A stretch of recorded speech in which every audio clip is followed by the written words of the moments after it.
If everybody could make their way back in, please. We still have 2 more speakers and a lot of raffles for this afternoon. I want to thank you all for sticking with us today and give a shout out to our wonderful vendors who are outside. We have a lot of great folks that have come a long way to show you the best and the newest things in the industry. So we want to thank them. They have donated a lot of wonderful prizes that we'll be giving away between the next 2 sessions. And I also want to say thank you for the Westin, because the food today was terrific, wasn't it?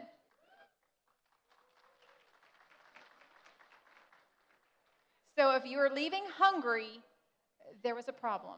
You did something wrong, because we have had more than enough wonderful food today to keep everybody happy. So next up, we have, by request, third-party delivery services. We have Anna Tausen-Rice from the Texas Restaurant Association. She has come down from Austin. She is the Vice President of Marketing and Business Innovation with TRA, and she is on the level with us in that we want to make Texas part of the 22nd century with technology and bringing the best here to you guys. So please welcome Anna Tausen-Rice. Thank you. Perfect. Thank you so much. Like any true millennial, all my notes are on my phone, so I promise I'm not checking my text messages when I'm up here. It's just these are what I'm referring to. Really, really happy to be here with you guys today. Deanna was telling me that third-party delivery has been spoken about or referenced to at every single session pretty much throughout the day. Is that about right? Okay. So quick question. How many of you guys have ordered from a third-party delivery company within the last 2 to 3 weeks? You know what I mean when I say third-party, DoorDash, Postmates, those guys. How many of you have ordered direct from a restaurant delivery in the past 2 to 3 weeks? All right. Okay. Keep doing that, please. Always eat out, by the way. Never cook at home. So boring. So as she mentioned, I'm Anna Tausen-Rice. I'm VP of Marketing and Innovation for Texas Restaurant Association. I used to be the head of innovation for the National Restaurant Association for about 6 years up in Washington, D.C. You can see our mission statement there on both sides, but just overall, we want to make restaurants more successful. And part of that is encouraging all of you to go and visit restaurants or do better business. A little bit about the current landscape. I only have a few minutes to talk with you guys today, so I'm going to just jump right in, basically. And if you guys want these slides later, I'm happy to share it with you. Adam, you don't have to take a photo every time. The market value, let's back up a little bit. Whenever I'm talking about the restaurant industry, I mean everything. Everything from hotels to stadiums to restaurants to hospitals to food service products within education facilities as well. The off-premise market represents takeout, delivery, drive-through, curbside, all of that stuff. And it represents a huge portion of the industry. In fact, I'll just go forward a little bit so you can see a little bit about that. $198 billion every year in restaurant food and beverage sales for just the off-premise market. So let's go back so you can see this again. For delivery specifically, it's $3.79 billion in 2017. That is estimated to go up to at least $16 billion by 2023. I anticipate it'll be a little closer to $18 billion just for delivery. So in the next 5 years, we're going to see about 25% of all restaurant sales will be digital. That means most of it will come through the web or an app, something like that. And most of that will be for delivery. You might ask, why delivery? Why is delivery on the rise right now? And that has everything to do with people like me and people younger. As we've gotten older, millennials and Gen Z, we value time more than we do the dollar. And so we're more adjusted, basically, to say, I am going to pay for whatever it takes to get restaurant quality food sent to my home or my office, and I don't care what it's going to cost because it saves me time. And time is more important than money right now, which is crazy, right? It says here that 85% of consumers are using off-premise services at least monthly. I would say that's definitely true. And then there's an average spend of $32 on delivery orders as well, which is pretty huge. So that's not just an entree. That's an entree, a starter, a drink, something like that. And we'll talk a little bit more about delivering drinks later because we have some exciting news to share with you guys. Back on this, though. For the off-premise market, you can kind of see the breakdown here of the $198 billion spent every year. 18% is delivery right now, but that is growing very rapidly. 35% is takeout, and 47% is drive-through. Most of this data, by the way, comes to us from our friends at Technomic. I don't know if you guys have ever looked at their research, but happy to share some of this with you later. So what is out there getting delivered, you might wonder? It's typically pizza, of course, everyone likes pizza delivery, but also sandwiches. And interestingly, burgers are getting delivered a lot more as well, which is kind of fascinating because typically what do you order with burgers? And how do fries taste after they've traveled 30 miles? Really terrible. But people are still ordering them. And then a meat entree and fried chicken, interestingly enough, gets delivered.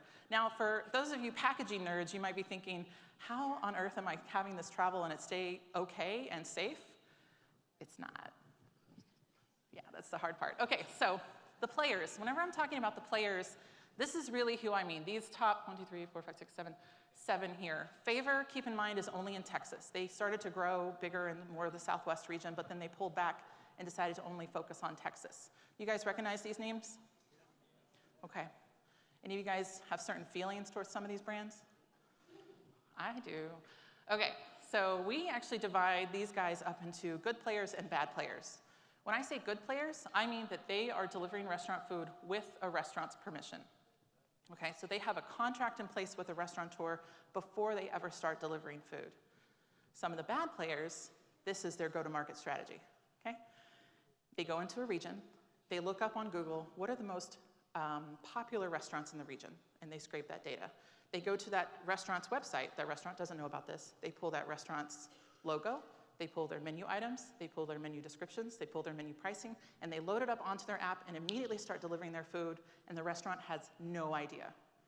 A month later, this company shows up at the door, knocking on the restaurant's door and says, hey, we've been delivering your food for about a month and you didn't know about that. But look at how much money you could be saving if you work with us. And obviously these restaurateurs, they feel held hostage, right? They want their product to be out there, they want consumers to enjoy it, but I mean, how rude to be doing this without permission. I'll tell you who the good players are, okay? So Grubhub, good, they only deliver with contracts. Uber Eats, only with a contract. Amazon restaurants, only with a contract. Unfortunately, Postmates, DoorDash, and Favor, they will deliver without contract in place, and they have been known to go and do this sort of predatory behavior on these restaurants. In fact, there's been at least 4 lawsuits against DoorDash for exactly that. All my lawyers in the room, we consider that intellectual property abuse. Unfortunately, they've all been settled out of court, and so we don't have a precedent to look to and say, hey, you can't do that anymore. All we can do is just call and be angry. Doesn't really do anything. Okay, so let's take a look now about sales here. Every year, Technomic takes a look at the top 20 delivery companies. The top 5 are represented here. You don't see Favor on this, obviously, because they're Texas only. So we've got Caviar, DoorDash, Postmates, Uber Eats, and Grubhub. It's a little small, but I think you can see most of it.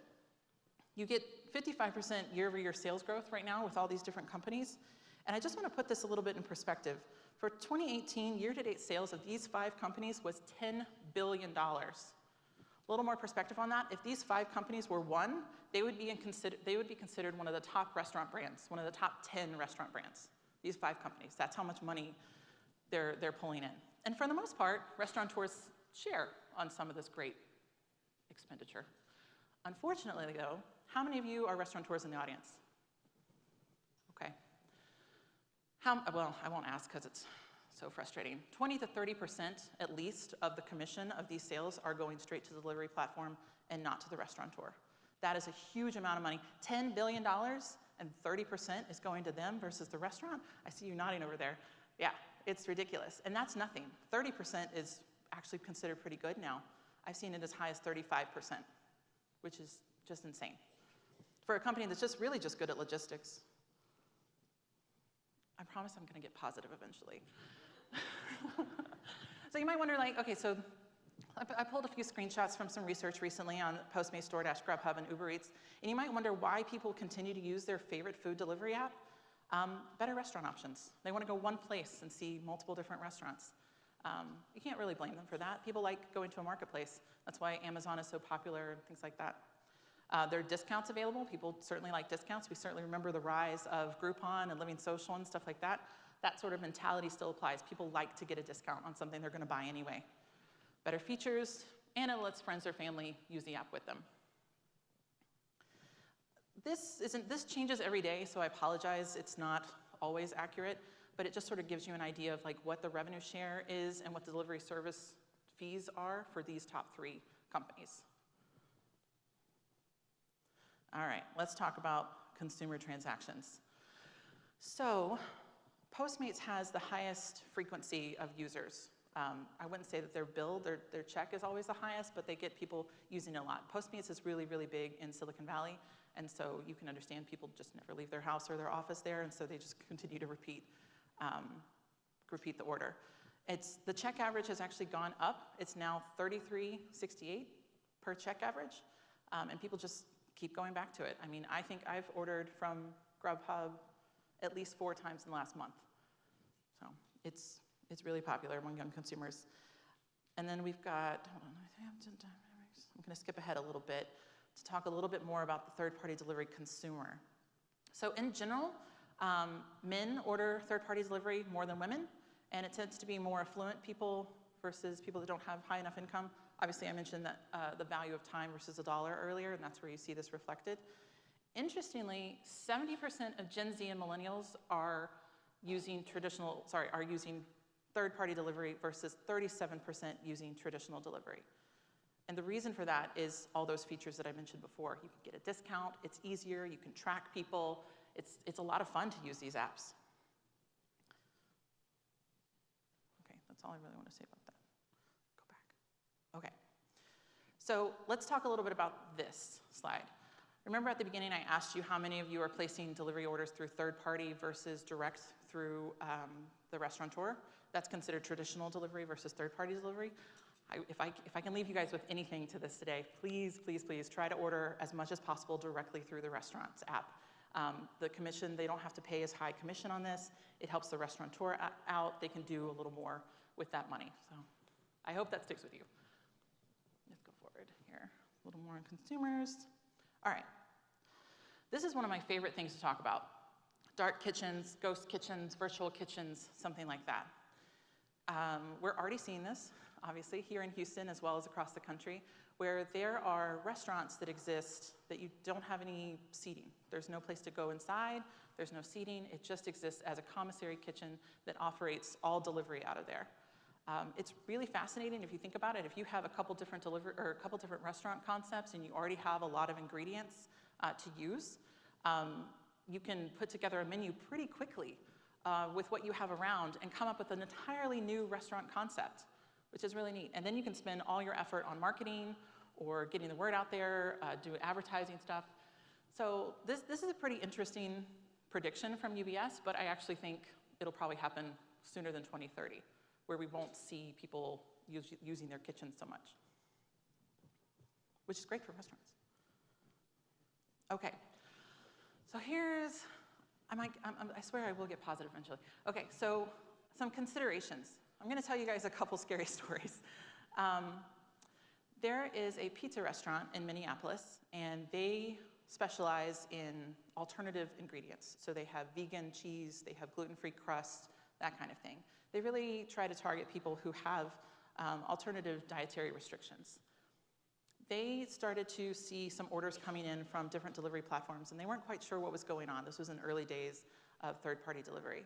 You could order direct from that restaurant. You can go to their app, you could go to their website, whatever you wanted to do to specialize and customize your order. Say you're vegan, you don't want vegan cheese, you have to be gluten-free because you have celiacs, that kind of thing. One of these bad players, it was Postmates, they went and scraped all the information about this restaurateur. They pulled all their menu information, but they didn't allow the customization that the app of the restaurateur would. Unfortunately, this was a really terrible situation. One of their regular clients who was vegan, went through Postmates instead of going through the restaurant and ordered their regular order, but there wasn't an option for vegan cheese. They just sort of assumed that people would know, that maybe that data gets passed to the restaurant, and the restaurant knows them because they order all the time. This person ended up in the hospital. They did survive, luckily, but it definitely brings into consideration, like, whose fault is that? Is that the consumer? Should they have been a little more educated in where to get their order placed? Is it the restaurant? Maybe they should have just known who that person was. Or is it that third-party delivery company? I would say it's them. But unfortunately, we haven't had enough legal precedent set to sort of say where the blame is on that. The other thing to consider, ownership of the food. After the restaurateur prepares the food and packages it up, and hands it off to the consumer, then it's the consumer's responsibility, right? But now that you have these third-party companies sort of acting as an intermediary, whose responsibility is that? After it leaves the restaurant, is it then the third-party company? Well, the third party, they actually don't have any employees. They all use contract labor to do all this delivery. So is it the contractor who has a personal liability on taking possession of that food and then handing it off to the consumer? There's this really big gray area, and it really hasn't been defined yet on who's responsible ultimately for food safety and food quality during the delivery process. We have encouraged a lot of these delivery companies to think about adding ServSafe certification requirements to their contractors. Because they're contractors, they can't make that a requirement because then they turn into an employee, and they don't want that for a variety of different reasons. So there's still this open question, who's responsible ultimately for food safety? And then the fees. The fees just keep ratcheting up from these companies. Now, restaurants, they want their restaurateur, or the restaurateur want their restaurants to be on these platforms, right? They want to be discovered, but they have to pay these fees that keep going up and up and up. They're paying 30, 32, 35% of each order goes back to the third-party company. At some point, that has to be stopped. I'm hoping that the Restaurant Association can come together and sort of get our members together to say, hey, we're not going to deal with that anymore. We're going to put a cap on it. But it hasn't happened yet, unfortunately. Let's see here, restaurant-owned delivery. Oh, this is another interesting thing. For those of you that are interested in supply chain, there are new apps that are coming out that are actually disrupting the supply chain of the broadliners. So Cisco and Benny Keith and Jake's, those guys, there are new apps that are coming out that are basically dedicated to delivering food from a grocery store over to the restaurant. The members that we have at TRA have decided to not tell me if they're doing that yet. I could really hope they're not, because there's a lot of issues with food safety around that. But that is coming, and I know that it's going to be extremely disruptive to any of the broadliners out there, as well as to people like Amazon who deliver products and services like that too. Actually, we do have a case of a restaurateur here in Houston who, I'm going to say he only does paper goods so that it keeps him safe. But he uses Favor to deliver paper goods from one location to another to support his restaurant's operations. But whenever everything's changing all the time, and if you have a small footprint, you don't have as much storage, being able to use those third-party delivery companies to bring in more product really does help you.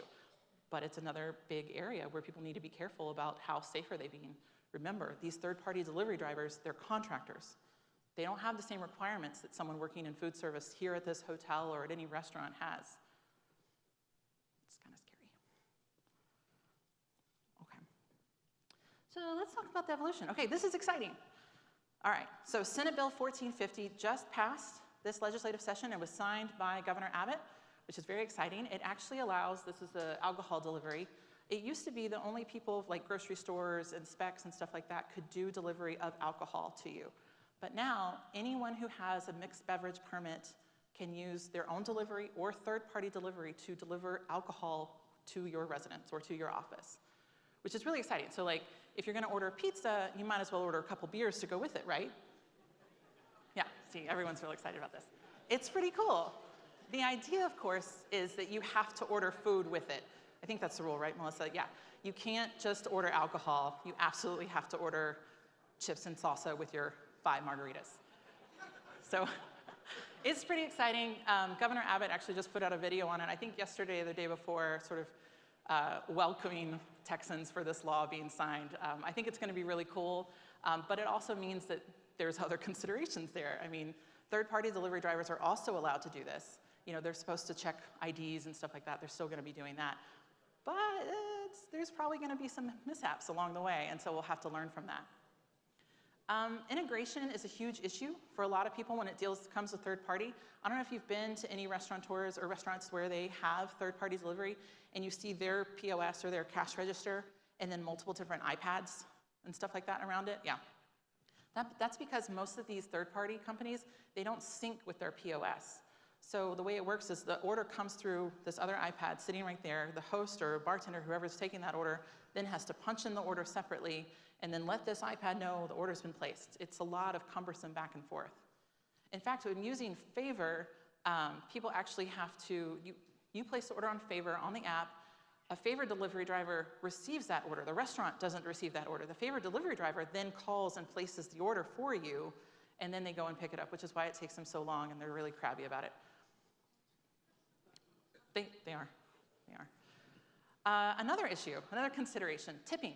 So whenever you go and pick up a to-go order from a restaurant, do you tip your bartender or whoever's putting it together? Everyone should nod yes, because if you're not, you should be. Oh my gosh. Okay, well, you should. Whenever you're tipping on these third-party companies, the tip does not go to the restaurant. It goes to the third-party person. So that delivery driver actually receives that tip. And probably a portion of it should go back to the restaurant. To make up for this, sometimes restaurants are raising prices on menu items that you're accessing via third party so that they can pay extra to those people that are spending all their time putting together delivery orders. But that still hasn't been solved either. Okay, we talked about intellectual property, customer data. Every time you put a contract together with one of these third-party companies, they technically own your customer data, not the restaurateur. And so that has to be renegotiated. We have like a whole background of stuff that needs to be negotiated whenever you're entering into one of these contracts. If you guys want a copy of it, we're happy to share it. But customer data is really important. You want to know, who are these people ordering from you? Where do they live? What are their interests? How can I target them on Facebook? How can I tell them that we deliver through traditional means and we don't have to do third party? Okay. So I'd like to take a couple questions. Is that okay? Yes. Yeah? We have 1 minute. So make it a really good one. Are you guys going to order direct from restaurants now? Yes. So my work is done. Yes, sir. In the very, very back. I was wondering, do you think that there's going to be any regulation of third-party delivery companies in the future, going forward in the future, maybe by local jurisdictions? So we've tried to, our first instinct is not to regulate, right? More regulation makes it difficult for business owners as it does the service providers. So our first instinct is not to regulate. However, if we don't see better improvement of these third-party companies when it comes to training their staff and being more open about intellectual property and putting contracts in place first, there's really only one option. Is that vague enough? Sorry. Good? Oh. Wait, one more, sorry. Yes. On the alcohol, TABC question. Yes. So a restaurant with a mixed beverage, now they can adhere to their menu, so you can order steak and Heineken. Then the restaurant. If Heineken is your preference, then, but yes, you could do that. As long as it's sealed by the manufacturer, yes. Yeah, so you can't deliver like an open bottle of beer or something like that. Thank you. Ask Melissa, she knows more about this. I have to go, but I'm here around the rest of the afternoon if you want to ask me questions. Thank you so much. It was really good to be with you guys. Thank you. One second. Okay, Anna, if you come right over here, please. Yes? We just have a gift for you for coming and speaking with us. Yes. If you'll just come over here on this side. Oh, right over here. Yes? Hi. Great Thanks. job. Thank you so much, Anna. Thank you. What's it say? Oh. We'd like to thank you, Harris County Public Health, for being so engaging. Of course. Thank you so much. Anytime. Thank you so much. I will get that framed. Yeah. Thank you. Where are we looking? Oh. Oh, there. Hold on, let me button my, okay, there we go. Okay, good. Thank you. Thank you. Thank you so much. Really appreciate Absolutely. it. Thanks, Deanna. All right, so next up, we have Dr. David Dijak. And as an environmental health professional, I am really geeking out because he is such a rock star in our industry. He is a dynamic speaker. He has just returned from, they gave me a very long bio to read. Well, Dr. David Dijak, he is the Executive Director and CEO of the 6,000-member National Environmental Health Association, which we call NEHA. He has been there since 2015. He's been a keynote speaker at the World Health Organization's first global conference on air pollution and health in Geneva, Switzerland, and was named in February this year to the U.S. EPA Federal Advisory Committee on North American and Environmental Cooperation. He returned from Uganda, where he was the keynote speaker for the International Conference on Environmental Health. Please welcome Dr. David Dijak.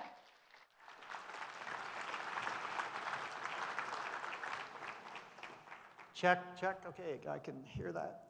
So I learned an important lesson today. Never be the last speaker of the day.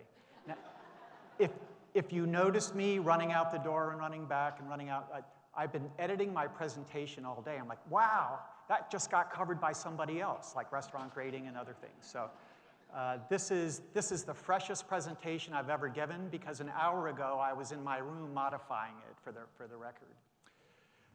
I've had many experiences in Texas.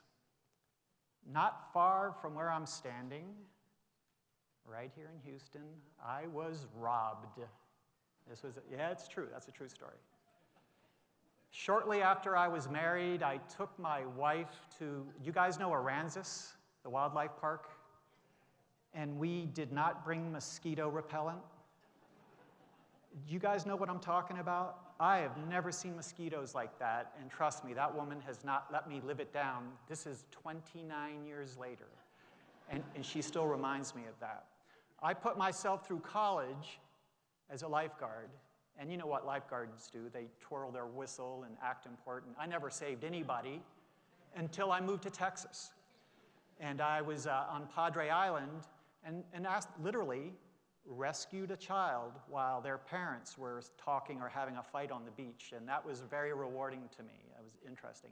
And frankly, the best tamales I've eaten in my life were, is it Route 69 that goes to Brazos Bend? There's a park south of here, and there was a woman on the side of the road with a cardboard sign, and maybe you know her. It said tamales, and we pulled over. And those things were the bomb. And so I've had many, many good experiences here. But I'd like to tell you a story that's more important than those experiences.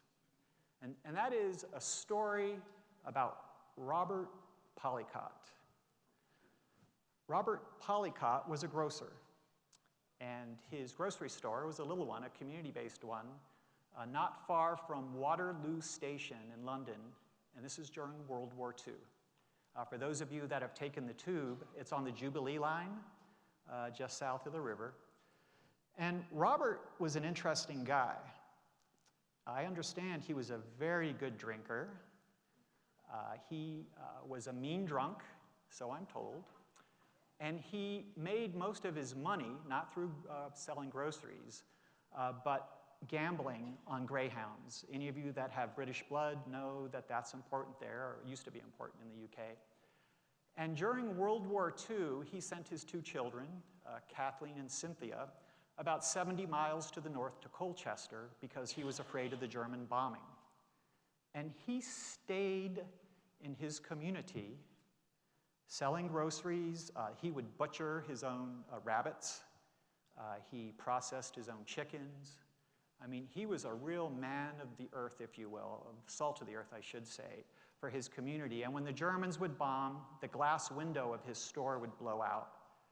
And he dutifully, with a stiff upper lip, had that glass replaced until the next bombing, and the glass blew out again. But he knew, as the gentleman selling food in his community, that his community relied on him. He was a cornerstone player in his community. And I'd like you to keep that in mind, because I think there's a message for those of you that regulate grocery stores and restaurants and manufactured foods. Keep that in mind, and those that sell those goods and services to recognize the important role that you play in creating normalcy in your communities. I'd like to talk about what I'm seeing from my perspective at the National Environmental Health Association around retail food safety in particular. And wherever I can touch on Texas, I'll certainly do that. I'll talk about what's going on right now, and perhaps the most important thing is so what, right? For those of us involved in public health, we love to talk about data and statistics and t-tests and p-values and all that stuff, but so what does that mean? And then next, now what? What do you take away from this conference this afternoon relative to this last presentation? First, my association has about 6,000 members, as you heard. About 70% of those are in local environmental health, anywhere from the Virgin Islands to the east and Puerto Rico to the east, to Saipan and Guam out to the west, all throughout the 50 states as well. But about 30% of our members are involved in food, primarily retail food, like Starbucks, like H-E-B, like Fiesta, shops like that. And so we have a very special interest in the space between the regulated and the regulators. And the incoming president of our association is in the room today, Sandra Long from Addison, Texas. So if you like what I say this afternoon, please tell her. If you don't like what I say, you have an opportunity to tell her as well. So you can have at it today. So let's take a look at the modern world, or think about it. It is defined by novelty, by transience, by diversity, by acceleration. And there are a couple of examples of this I'd like to share with you. Last week, I took public transportation. I was on a bus going from my home in Charles County, Maryland, to Washington, D.C. for a meeting. And you know those big old metro buses, you sit up and you're up over the traffic. And I was up next to the window, and as I looked down, just for fun, because I'm a kind of a twisted character, I was looking to see who was on their cell phone, because I could see them right into their car, right? Who was on their cell phone driving during rush hour? And what do you think the percentage was? Everybody, yeah. I was like, and for the record, and I'm telling you the truth, I witnessed a car accident. For somebody staring at I couldn't believe it. And I turned to, because the bus was jam-packed. I mean, did you see that? Did you see that? And like, sir, it happens every day, right? I mean, it was incredible. And I was like, and this happened last week. This was just after the Monday holiday. Also, I was really privileged a few months ago to speak in Jamaica, in Montego Bay. I don't know if anyone's ever been there. The beaches are really nice. The food is great. And I was there for a conference like this to give a presentation, and I had half a morning off. So I went to the beach. Wouldn't you go to the beach? There were couples there. There were people like you that had the day off from work that were coming for the conference. There's not many waves there in Montego Bay, but the water was calm. And as I went and sat in a chair, I looked around. And I noticed that nobody was talking. There were hundreds of people. What were they doing? They were on their phone. I couldn't believe it. This wasn't 10 years ago. This was just a few months ago. And I'm like, what in the heck is going on? Do you know that the most depressed people in the United States are the ones that spend the most time on social media? That is a fact. And as we talk about the health of this nation, we need to start decoupling ourselves from phones in general. It's not just traffic accidents. It's also mental health. But this is what the world looks like. This photo was taken at our conference about a year ago, and there we are. You can see someone speeding by, someone using their social media. I mean, it's incredible what's going on in this country at this moment. All around us, systems are under stress. You're probably under stress, whether at work or at home or at school. What we know is this: the public health infrastructure in this country, the infrastructure that keeps you and your family and your children and your spouses and your partner safe, is being stretched thin like saran wrap.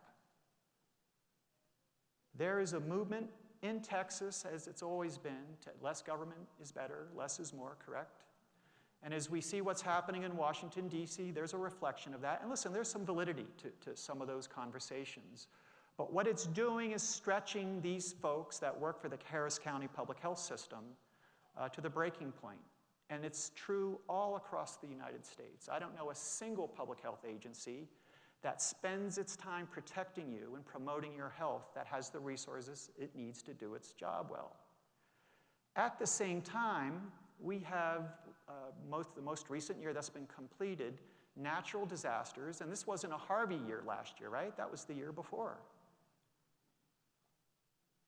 $155 billion in natural disasters in the US. Who was working on those natural disasters? Let me tell you the truth. During the most recent fire right here in Texas, the industrial fire, guess who called me while I was in the Virgin Islands asking for a referral? As we looked at protecting your health and safety right here in Texas. It was your health official, Umair Shah, who I admire greatly, who called me while I was in the Caribbean asking who he could talk to was the most prominent expert in the country to ensure that your health and safety was protected. It is public health looking out for you. The Camp Fire in California caused $16 billion in damage. And when a home burns, plastic is combusted, paper is combusted, wood is combusted, pesticide-laden materials are combusted, and is a home safe to reoccupy that didn't burn, but was adjacent to a burned home? And it was my organization and its members that were answering those questions. If you think these ladies and gentlemen, these public servants in the blue shirts are just an added expense that are not necessary, you are sadly mistaken. They are essential to the health and safety of every citizen of this great state. And food quality is affected by this. What we're finding in the wells where there's been fires is that they're contaminated with plastics. And if that water is used for the production of food, think about the effect. Think about the 20% of the US population, including a bunch of people, perhaps many of you in this room, that have well water. After Hurricane Harvey, there was all kinds of contaminants released in the floodwaters, and those wells were contaminated. Anybody here have well water for your business or your home? I don't believe it. It's normally about 20% of any given audience. And I know that there's tens of thousands of homes right here in Texas that have well water. This is not a trivial conversation. The world is changing. And we need to ensure that we continue to protect and promote the health of citizens everywhere. Food safety, and I'm going to spend my time from here out primarily talking about food. About 20% of our food in the US is imported. This public health system probably inspects less than 1% of it, and you're serving it. Do you feel comfortable that it's safe? And then the rules and regulations around food are changing. In California, do you know that today, as we now speak, it is legal to have a home restaurant that is never inspected? Let me repeat that. Today, it is legal in California to have a home restaurant that is never inspected. That is, you want to talk about the apps the last speaker mentioned. You can be driving up Pacific Coast Highway, you feel like some tacos or burrito or whatever's being sold. You just pull up your app and look for Mama Rodriguez's restaurant, and you can pull over. And that person's never had their kitchen inspected. You don't know where they're getting their food from. And in Texas, during the most recent legislative period, I understand special processes have been approved for home production as well. Now, I'm not an expert on Texas, but this is something you ought to pay attention to. Because if you have a traditional brick-and-mortar restaurant, people are going to start competing with you. And these folks are not carrying the same burden as you do to protect and promote the health of their customers. So the world is changing really, really quickly. This is part of the slide I would have deleted based on the last speaker, had I had the chance to do that. But having said that, let's go right to the last bullet. By the way, I spoke yesterday at length with Frank Yanis. Some of you know him. He was until recently the director of food safety for Walmart. Before that, Walt Disney. I was with him at the Food and Drug Administration in Washington, D.C. yesterday. He thinks that 70% of all retail food will be purchased online by 2025.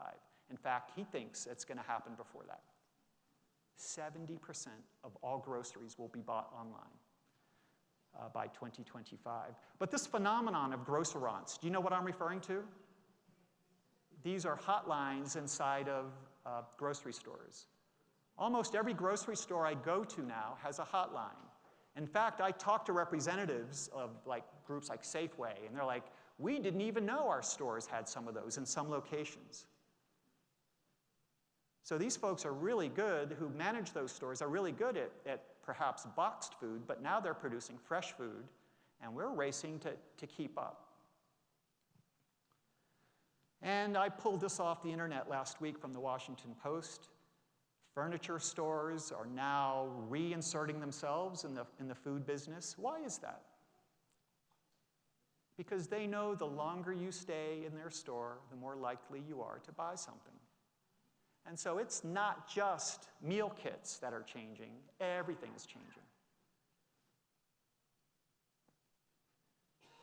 Okay, so I had a longer talk to give on citizen science, but you had a whole panel on that this morning. Let me just be clear. Citizen scientists are here to stay. You heard from Patrick today from iwaspoisoned.com during the opening panel. Whether you like Patrick, I don't know if he's still here, whether you like Patrick or not, or what he does or not, he is a reality. His website is a reality. Here is to the right of that is Tick Tracker. For the record, you have Lyme disease right in this state. And you ought to be thinking about that before you take your families out into the field or out into the bush, because Lyme disease is being distributed all throughout North America, including Canada. And it is a nasty illness to have. The people collecting the best data on the distribution of ticks, including the Lone Star tick, are citizens. It is not the government. And maybe this is a case for less government, right? It is this tick tracker designed by a guy in his garage, literally. This is not Apple computer. This is a guy whose family was affected by Lyme disease, has put together this website. Google it. I'll give you permission to look at your phones, okay? So you can Google it, and you can download this onto your phone and then report ticks. And frankly, the US Centers for Disease Control are now following their lead. These are citizens. Much of what we know about Fukushima, this disaster that occurred in Japan for the nuclear power plant, and the debris that came into Oregon and the western coast of the US, a lot of that information that we know is because of citizen scientists. It's incredible. So what do we do with that, particularly those of us with PhDs who think that we're the smart ones in the room? Oh, we have the education and the experience. Frankly, society is spinning circles around us. Go back to that first slide I had about transients and the like. Man, citizens are fast, and we frankly need to follow their lead in many cases. If there is one slide you want to take a picture of, this is it. Now, we're here to talk about food safety, but how many of you use water in your restaurants? Or how many of you use water to make coffee this morning? Ooh, or to wash your hands or to flush the toilet. Ladies and gentlemen, we're at the beginning. We're already into it. It doesn't matter what the President of the United States does or doesn't sign off on in an infrastructure bill. We are at the beginning of a $1 trillion with a T dollar infrastructure upgrade for our water distribution system. Most of the pipes that deliver water are 100 years old, for the record. Right now, and probably in your neighborhood, to be candid with you. Inside those pipes are something that we in public health like to call biofilm. It's slime on the inside of those pipes. And as we pull up these pipes, we're going to disrupt some of that biofilm, and that stuff's going to get in the water column. And if you're making food, preparing food with that stuff, you need to be aware of it. Legionella is a bacteria. It kills people. It doesn't make them sick. It kills them, particularly in the healthcare environment. And so when you go back home to your restaurant or to your home and you just turn on the faucet, what is the, you don't even think about the water quality, do you? Most of you. Okay, so you heard it today. What is today, the 5th of June? You need to start thinking about it, particularly in the aftermath of storms and the like, because of the impact of major flooding on water distribution systems. This biofilm, Legionella bacteria in particular, this is really serious. Keep this in mind. Now, there's a bullet there that fell off while I was editing this morning. It's something called harmful algal blooms. Anybody here in the coffee business or serve coffee or serve beverages where you're using water, You need to think about that because these harmful algae that are growing because of climate change produce toxins that are not taken out by the water distribution system. Now listen, I'm not the Dark Lord. I am not the Dark Lord of environmental health, but you need to be aware of this stuff. And it's affecting Texas right now, as we now speak. So some of you may have read the book. What is it called? Who Moved My Cheese? Anybody read that book? Some, okay. So listen, this is not about moving any stinking cheese. The dairy farm's been obliterated. There is no cheese to move, ladies and gentlemen. I want to ask you about Uber. The largest provider of taxi service in the world is Uber. How many cars does Uber use in its fleet? 0. It has no cars. Y'all know what Alibaba is? It is the largest retailer in the world. Do you know how many storefronts they have? 0. The largest provider of sleeping rooms in the world is not the Westin. It's not the Sheraton. It's not the Hilton. It's not the Marriott. It's Airbnb. And do you know how many hotels they own? 0. And then my favorite illustration, and you all are going to boo me, but Amazon. Why did Amazon buy Whole Foods? And someone's going to say, Dave, because they wanted to get into the grocery business. It's not true. They could give a rat's behind about groceries. And if you're from Amazon, I'd love to talk to you. Why did Amazon buy Whole Foods? Because most of the Whole Foods customers were not members of Amazon Prime. You can check. Please don't believe me. The world is changing so quickly, and we need to think about our roles and responsibilities in it. Now, I'd like to go back to Mr. Polycott, the grocer from World War II, and talk about his commitment to London and the people in his community during the bombing. And what Mr. Polycott was trying to do was to create a sense of normalcy in his community. I'd like to end this section of my presentation by saying, you guys are the cornerstone of your communities. Anyone here from the Waffle House? Not a one. Do you know that Craig Fugate, who was the director of FEMA, which is the Federal Emergency Management Agency, do you know how he used to judge the status of a community after a storm? It wasn't some fancy Dave Dijak statistic or some aerial drone that was assessing conditions or some super sophisticated data from his cell phone. He used the Waffle House as his indicator of how a community was doing. Again, if you don't believe me, look it up. And he had a red, yellow, and green theme that he used to assess conditions. Red was, they're not open. Yeah, it's serious.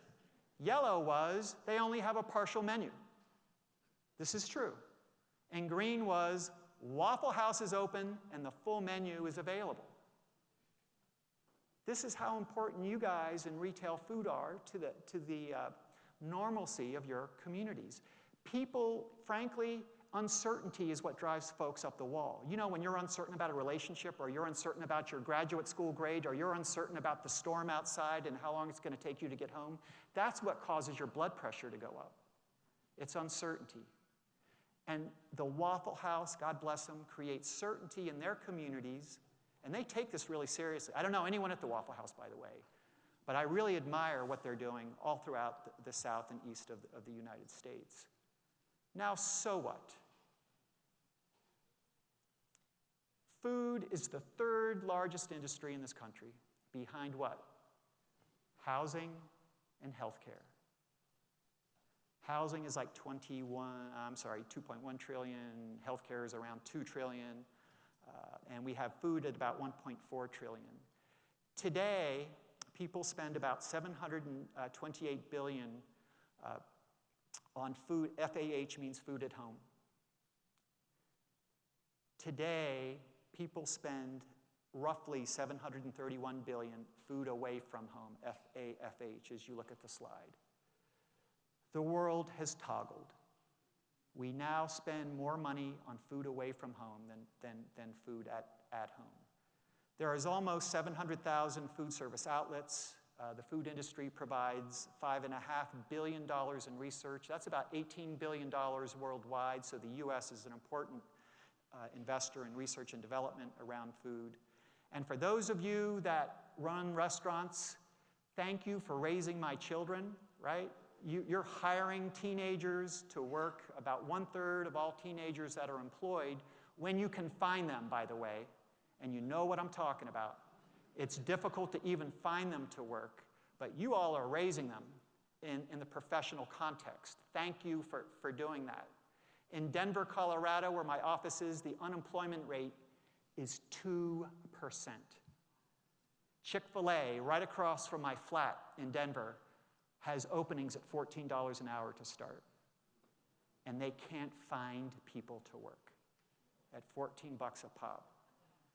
And then for those of you that are from the private sector, I want you to take a deep breath. If any of you are over the age of 35, thank an environmental health professional in this room on your way out the door this afternoon. Our life expectancy in this country has gone from 35 years of age over the last couple hundred years to almost 80 years of age. And virtually all of that is because of environmental health, sanitation, hygiene, and investments in that kind of infrastructure. So on the way out the door, I heard someone refer to the blue shirts today. I cringed a little bit when I heard that. Please thank them, because if you're 36, you need to thank them that you made it that long, frankly. Y'all are laughing, but it's true, okay? So my point is,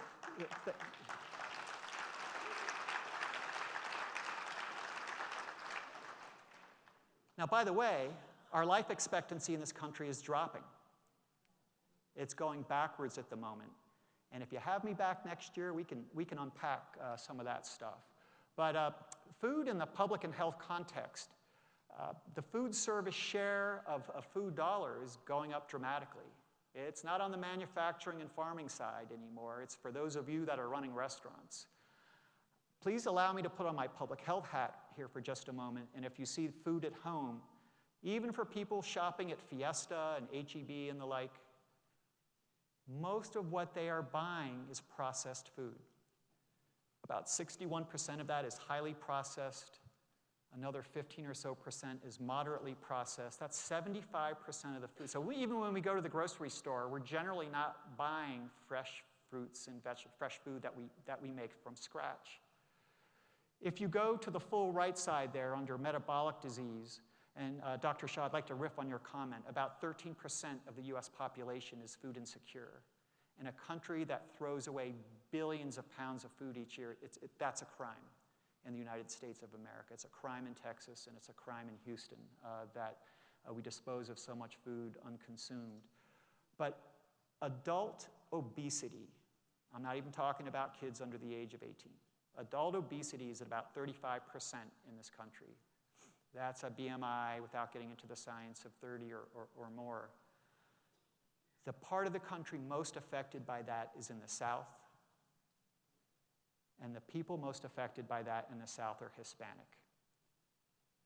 I'm not lecturing, but those of us who run retail food or run grocery stores, think about that as you're promoting the next generation of product that you hope to sell. Now, of course, organic food is gaining in popularity, but as you can see, even when people shop at the supermarket, they're purchasing mostly processed food.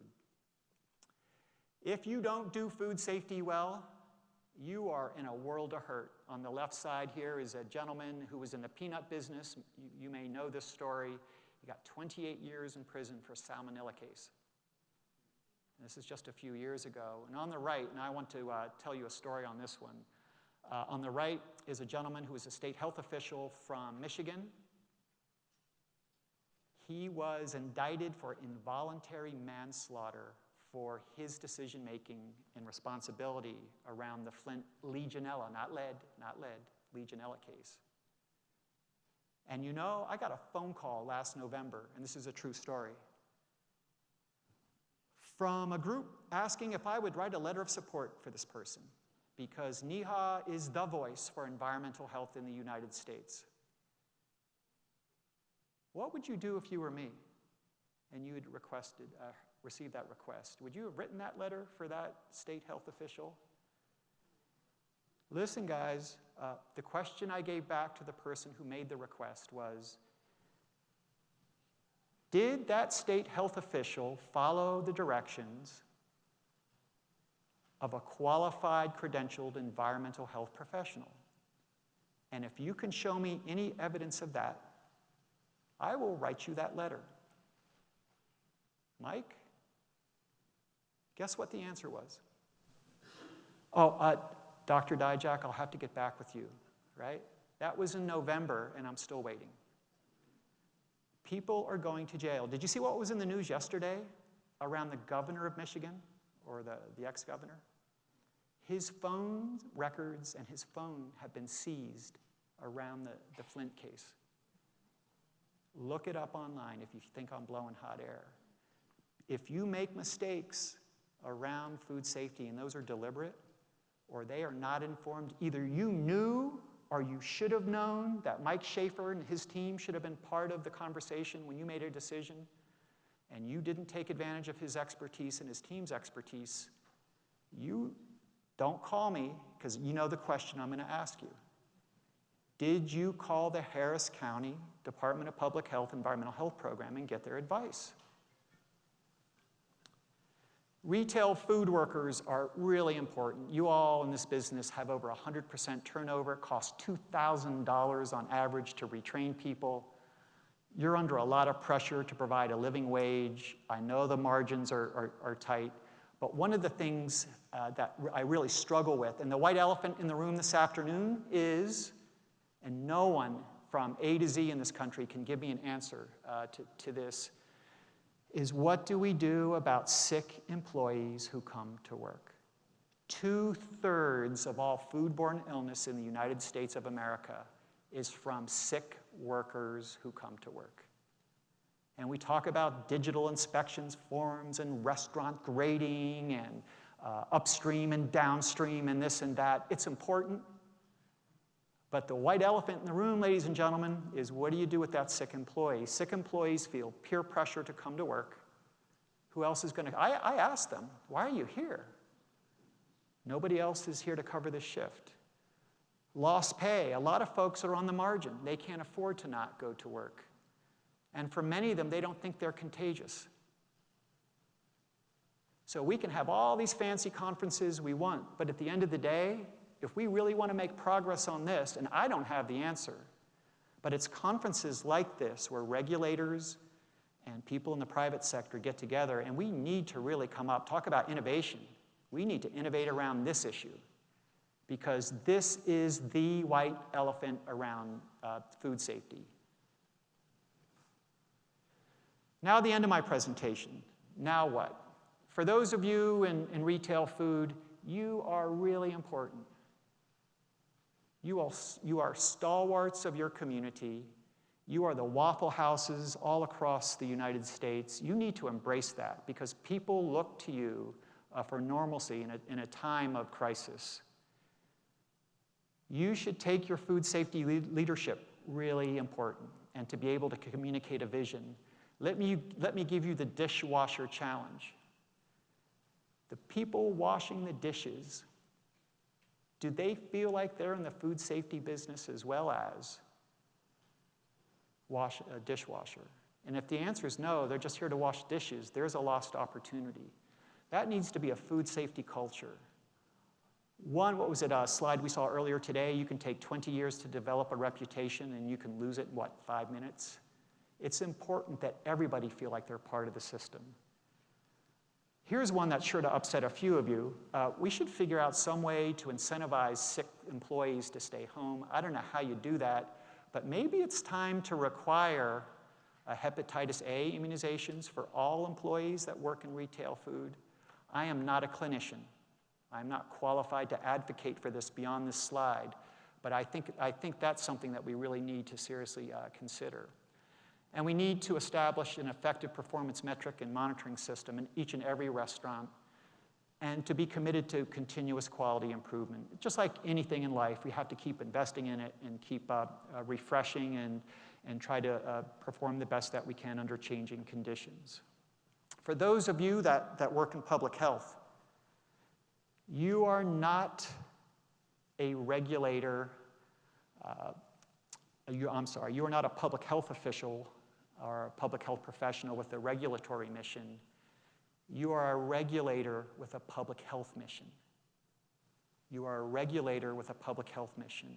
You should be focused on protecting and promoting the health of your community, not putting businesses under undue stress.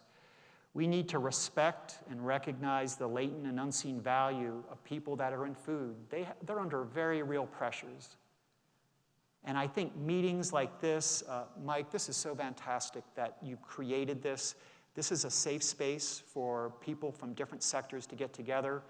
As far as I know, this is unique in the United States of America, this meeting, this conference. This is, I hate to use it, this is a special event in very real terms, and I applaud Mike and his team for putting this together. You can develop relationships with each other under conditions like this, but look for other opportunities. I follow Dr. Shaw on Twitter. I see he has a number of public events that he and his team sponsor throughout Harris County.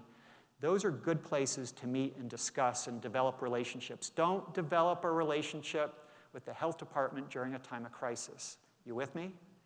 Don't wait for the next storm. The hurricane season started, 3 days ago, 4 days ago, 5 days ago? I think now is the time to develop those relationships. And then for those of you inspectors, let me be really clear with you.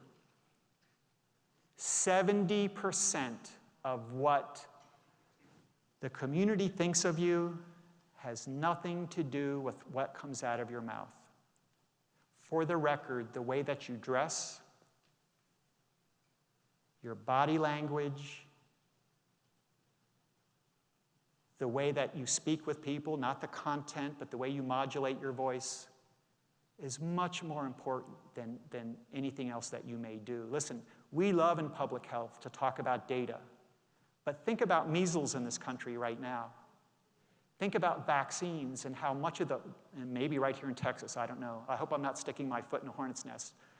Okay, vaccines are safe. Vaccines are safe. But much of the country thinks they're either uncertain or think they're unsafe. How did that happen? We have all the data on vaccines and their safety. We have all the data. That's not the way people make up their minds. I'm afraid whatever PowerPoint presentation you learned in grad school probably will not serve you in the public arena. No one cares about your data. They care that you are a father or a mother or a brother or a sister, and that you care about the health of the community. Be authentic. Be genuine. Your data is helpful. Maybe it's helpful in certain circles, but mostly it's not all that helpful. Now, am I saying you shouldn't be a good scientist? I'm not saying that. I'm not saying that at all, but you ought to be human first. All of you judged me before the first word that came out of my mouth. You saw the way that I was dressed. You weren't even listening to the introduction, let's just be fair, right? You didn't even hear it. You were just looking the way, is he standing up straight? This is the first time in my life I've given a presentation in blue jeans. I did it on purpose. Actually, I was looking to see what kind of reactions I might get. Usually, people who know me, I'm in a bow tie and a Brooks Brothers suit. I love Texas, though, and I've been looking for an opportunity to wear these boots, so...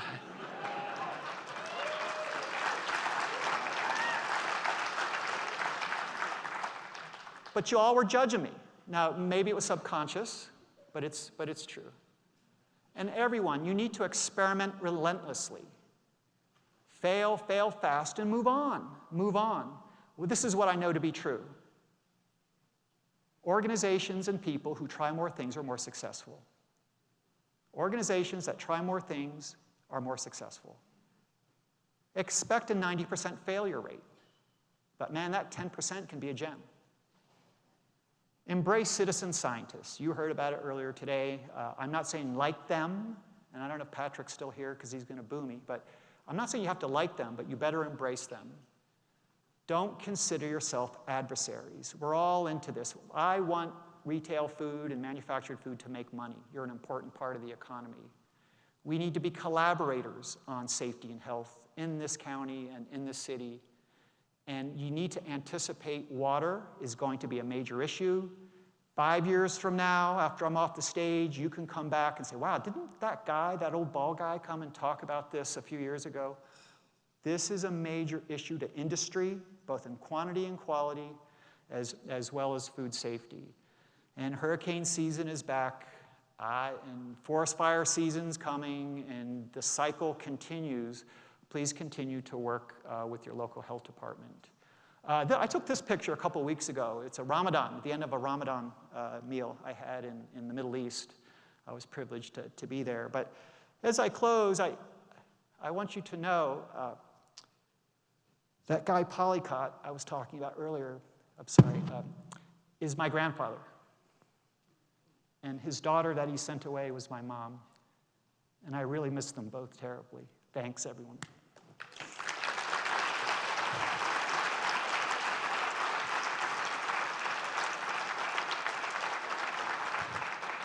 All right, so please, again, give a round of applause for the dynamic Dr. Dijak.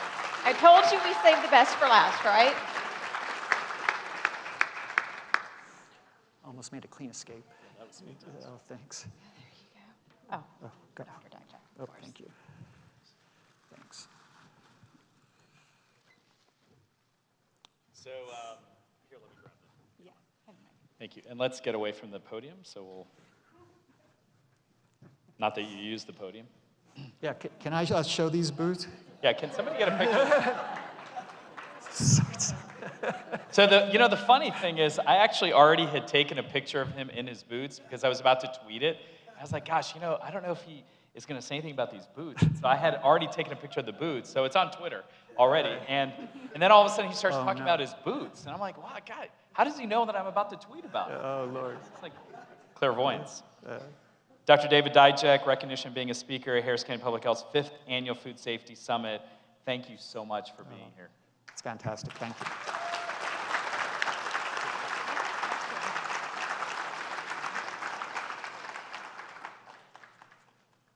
Thanks. Okay, one more.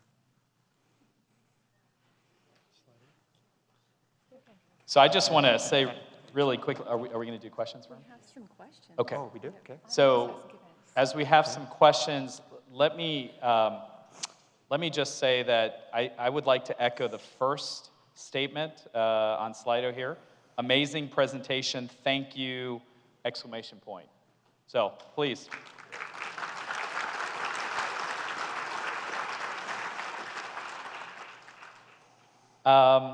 So a few questions. How do we maximize our effort when my restaurant is smaller and more local? So I believe well, maybe I insulted the National Restaurant Association. I think they left. But I think you caucus. All of us are smarter than one of us. Let's be clear.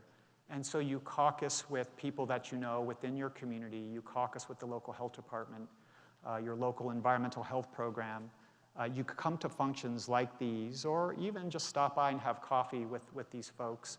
And to learn what best and emerging practices are, I very much encourage you to develop a personal relationship. And you can learn, I always learn things in person and over meals that I was unaware of before I engaged in that. This morning I had breakfast with the Texas Environmental Health Association, which is committed to the health and safety of the state.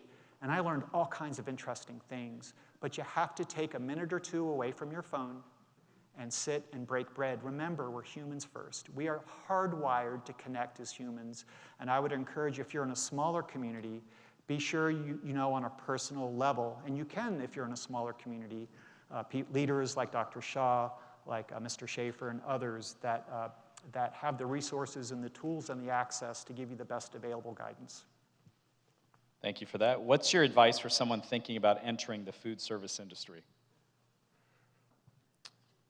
Well, I'm not an entrepreneur, but I would, what was the old saying about skate where the puck will be? As I look at the future, I see this process of purchasing food remotely is where the puck is going. I would try to identify and cultivate a distinctive brand in that space and move in that direction. Of course, always by ensuring and cultivating a food safety culture while you're going about that. Okay, so why can't we regulate citizen scientists? I think that's a bad move.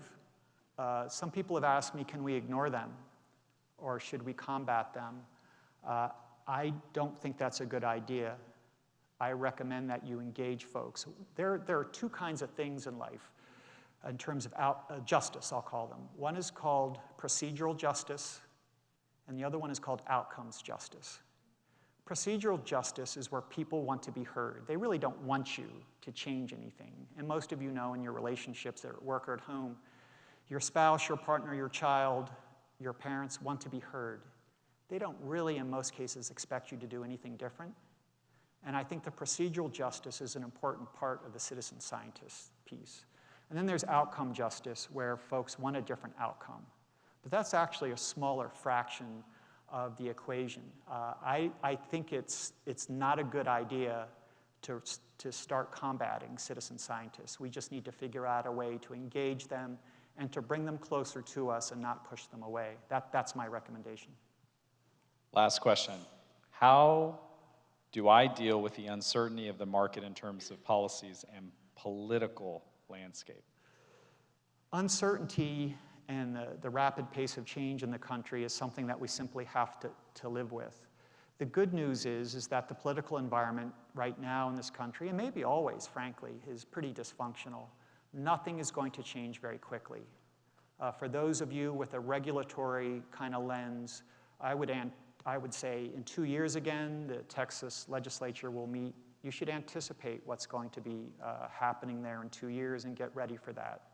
For those of you that have a different perspective, I would develop relationships with elected officials or work with folks that you would like to see get elected.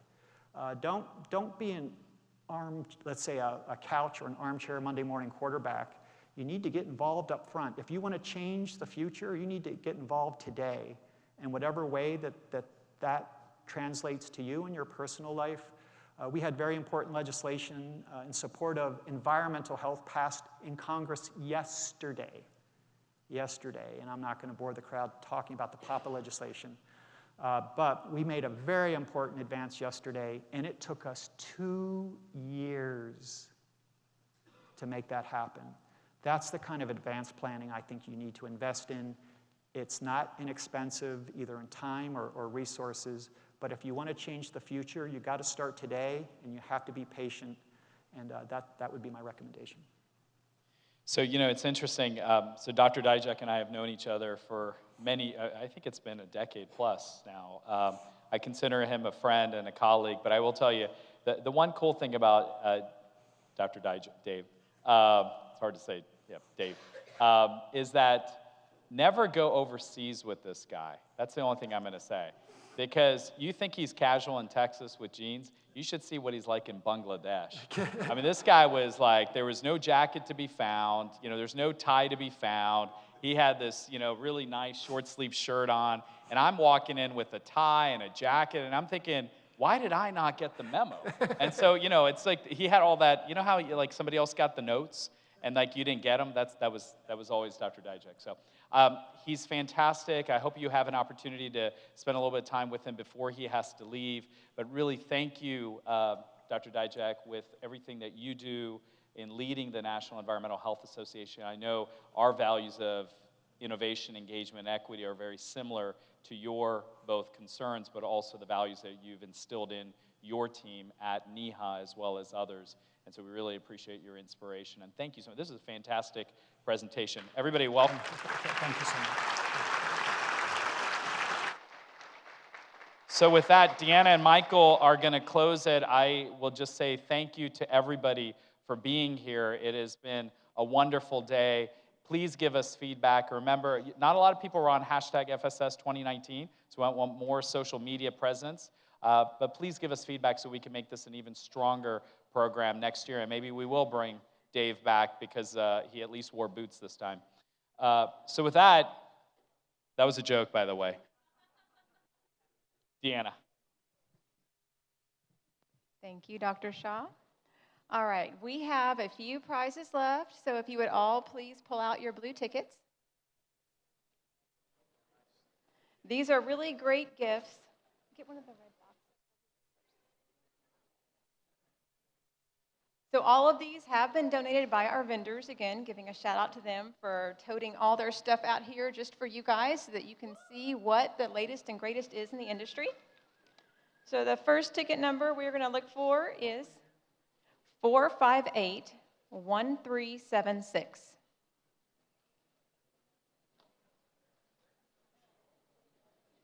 The one person that wanted to leave to beat the rain. Okay. 608-1968.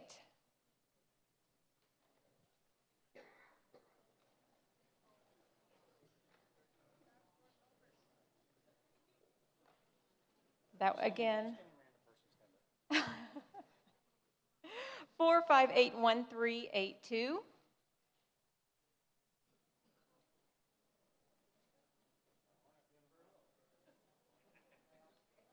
can lie, we won't check your ticket.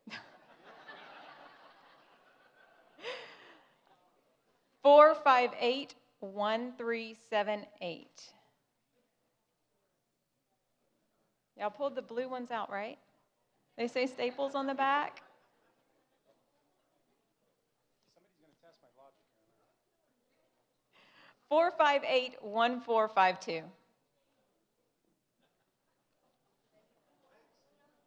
Next. Good Lord. Yay!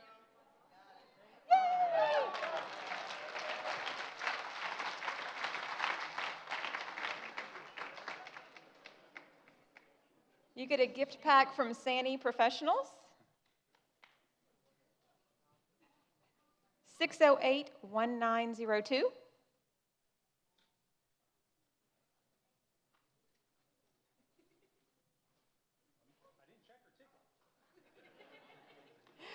458-1390. Do I hear something? Yay. All right. Compliments of Aegis and Adam Miller that was speaking this morning. You get, I don't even know what this is. You know what this is? It's a wireless to talk to your folks. All right. It's a wireless something. I'm not a tech person, if you can't tell. I'm not doing very well.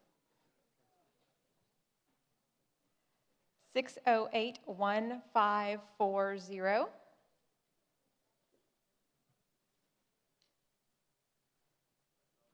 Going once. 458-1194.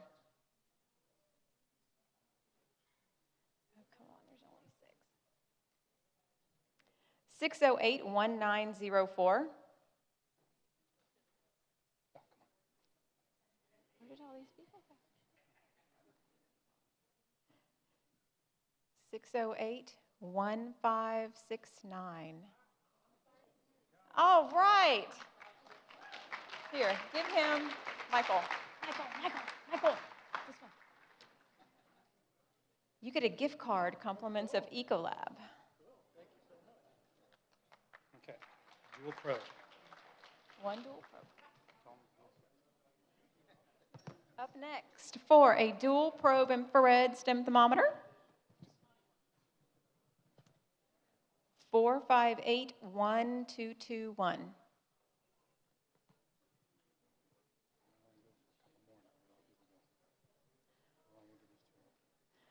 458-1432. Yay!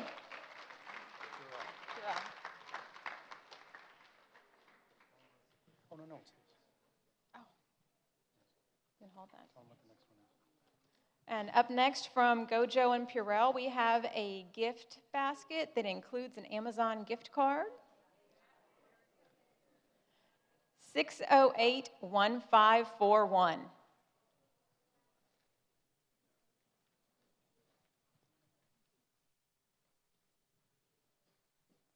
608-1901.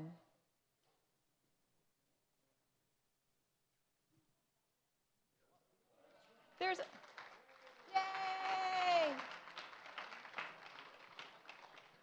Can you run the, this bag of, it's a Bluetooth device. And last but not least, again from Adam Miller and Aegis, we have a Bluetooth device.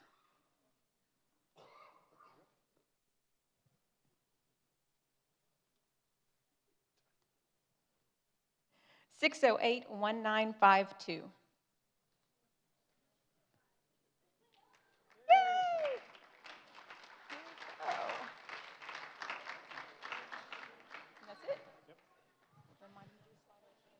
So that completes our summit this year. I hope you got a lot of value out of it. Thanks for coming. Complete the Slido surveys. Awesome crowd.